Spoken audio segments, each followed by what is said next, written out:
किसी एक व्यक्ति ने संविधान नहीं लिखा। आम्बेडकर आम्बेडकर आम्बेडकर आम्बेडकर आम्बेडकर आम्बेडकर इतना नाम अगर भगवान का लेते तो 7 जन्मों तक स्वर्ग मिल जाता। नमस्कार दोस्तों, हमारे भारत में नए नए अंग्रेज आए हैं और इन अंग्रेजों से सावधान रहना हम सभी भारतीयों का कर्तव्य है। दोस्तों, ये बात हम आपको इसलिए कह रहे हैं कि आप भी देख रहे हैं कि पिछले 2-3 सालों से लगातार भारत के संविधान को और डॉक्टर भीमराव अंबेडकर की छवि को बिल्कुल धूमिल करने का प्रयास किया जा रहा है, उनको नीचा दिखाने का हर वो प्रयास किया जा रहा है। और दोस्तों, इसी कड़ी में एक बात और जुड़ गई। अभी हाल फिलहाल में अभी जो हमारे पीछे ये चित्र आप देख रहे हैं, इसमें एक और तो नॉन बायोलॉजिकल प्रधानमंत्री जी हैं और दूसरी तरफ यहां देख रहे हैं कि हरियाणा के अभी वर्तमान सीएम मनोहर लाल खट्टर हैं। दोस्तों, मनोहर लाल खट्टर का अभी हाल फिलहाल में एक बयान आया है कि भारत के संविधान में कोई एक व्यक्ति का बहुत योगदान नहीं है। यानी ये सीधे सीधे डॉक्टर भीमराव अंबेडकर को इंडिकेट कर रहे थे कि डॉक्टर भीमराव अंबेडकर का भारतीय संविधान में कोई विशेष योगदान नहीं है। आप सबसे पहले इनकी वीडियो को देखिए। किसी एक व्यक्ति ने संविधान नहीं लिखा। संविधान की एक कमेटी थी, उस कमेटी के प्रमुख जो थे, वो चेयरमैन थे, वो डॉक्टर भीमराव अंबेडकर थे। लिखने वालों का तो लंबा एक इतिहास है और कोई एक दिन में लिखा गया ऐसा नहीं है। आखिर बहुत से देशों के संविधान का उसमें अध्ययन किया गया और हमारे यहाँ भी जो अंग्रेज सरकार के जो उस समय के पहलू थे, उसमें जो ठीक थे वो उसमें डाले गए। दूसरे देशों के संविधान का भी डाला गया। यहाँ पर भी संविधान सभा जो बनेगी, कितने लोगों की थी? 100। हाँ, तो एक संविधान सभा थी वो पूरी। उससे पहले भी एक ड्राफ्ट कमेटी बनी थी। ड्राफ्ट कमेटी के बाद फिर बड़ी सभा बनी, तो उसका एक एक प्रावधान का विचार हुआ। कई साल लग गए इसमें। बाद में एक संविधान के प्रमुख के नाते उसका समर्पण जैसे करना होता है।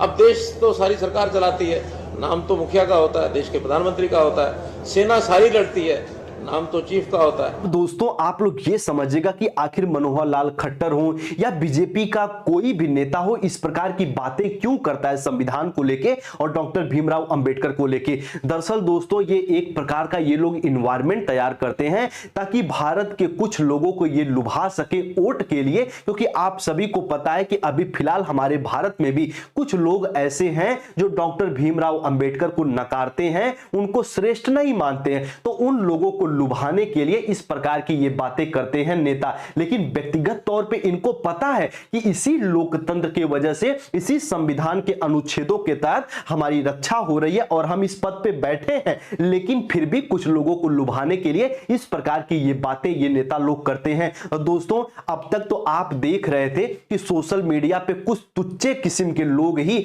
डॉक्टर भीमराव अंबेडकर को नीचा दिखा रहे थे, उनके खिलाफ बयानबाजी कर रहे थे। लेकिन अब औपचारिक पद पर बैठा व्यक्ति भी डॉक्टर भीमराव अंबेडकर के बारे में किस प्रकार की बातें कह रहा है, आप लोग सुन और समझ सकते हैं। किसी एक व्यक्ति ने संविधान नहीं लिखा। दोस्तों, इसी कड़ी में एक और नाम जुड़ा हुआ है इन महापुरुष का। आप इन महापुरुष को तो खूब अच्छे से जानते होंगे। अभी फिलहाल ये भारत के गृह मंत्री अमित शाह जी हैं और ये आप सभी को पता, कुछ दिन पहले संसद में किस प्रकार की बयानबाजी किए थे। संसद में अतिशयोक्ति में बोलते हुए अमित शाह बोल बैठे कि जितना आप लोग अंबेडकर अंबेडकर अंबेडकर करते हो, अगर उतना भगवान का नाम लेते तो मोक्ष मिल जाता। मान्यवर, अभी एक फैशन हो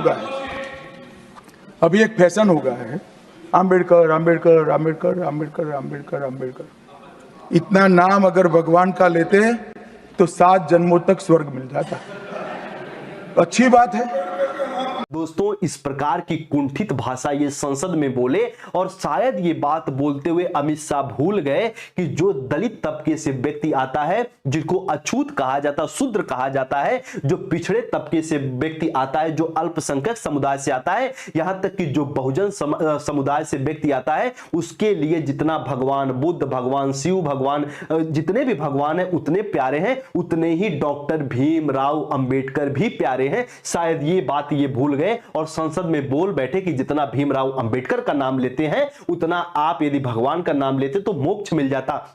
अब आप लोग ये समझिएगा कि आखिर ये सारी बातें ये लोग कहते क्यों हैं। अब हम आपको ये बता रहे हैं। अभी ये नई स्लाइड में नई टॉपिक हम लिखे हैं कि आरएसएस और हमारे संविधान में क्या इसमें एक तरीके से मतभेद आरएसएस वालों को रहा है। दरअसल दोस्तों, जब हमारा भारतीय संविधान अपनाया गया तो 1949 में ये आरएसएस के लोग विरोध किए, यहां तक कि भारतीय ध्वज राष्ट्रीय तिरंगे को भी ये लोग नहीं अपनाए। वो तो 2002 में आके आरएसएस के कार्यालय पे राष्ट्रीय तिरंगा यानी हमारा तिरंगा लगना शुरू हुआ। तो दोस्तों, इस विचार को आप समझ सकते हैं कि ये शुरू से भारतीय संविधान के खिलाफ थे और हमेशा से उसके एक तरीके से उसके खिलाफ बयानबाजी करते आ रहे हैं। जब संविधान लागू हुआ तो यही आरएसएस के लोग महात्मा गांधी जी का फोटो और डॉक्टर भीमराव अंबेडकर का फोटो जलाए गए। ये ऐसे से साक्ष्य अभी भी हमारे इतिहास में पड़े हैं। और दोस्तों, कहते हैं ना कि इंसान की विचारधारा कभी नहीं बदलती। विचारधारा कोई वस्त्र नहीं है कि एक समय के बाद आप उतार दोगे।